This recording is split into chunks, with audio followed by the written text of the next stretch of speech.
terbuka untuk umum. Sidang paripurna DPRD Palembang kembali digelar pada Jumat 4 Maret 2016.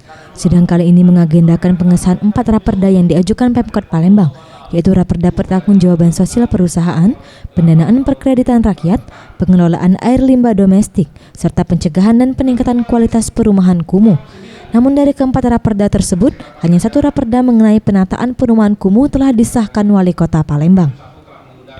Menurut Darmawan, Ketua DPRD Kota Palembang menjelaskan, hasil dari keputusan dari tiap-tiap pansus, maka dapat disimpulkan bahwa pansus 1, 2, dan 3 diperpanjang, sedangkan pansus 4 tentang pencegahan dan peningkatan kualitas perumahan kumuh disahkan oleh pimpinan DPRD dan Wali Kota Palembang.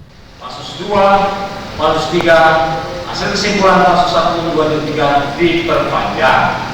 Pansus 4 tentang perumahan kumuh dan pemukiman kumuh disahkan pimpinan DPRD dengan Wali Kota Palembang. Apakah disetujui? Terima kasih. Sementara itu Harno Joyo, Wali Kota Palembang, hanya ada satu raperda yang disetujui, yaitu terkait penataan perumahan kumuh. Diharapkan anggota DPRD Kota Palembang bisa segera menindaklanjuti, sehingga dalam pembahasan berikutnya bisa lebih optimal dan menghasilkan produk-produk daerah yang bisa diterapkan secara baik kepada masyarakat.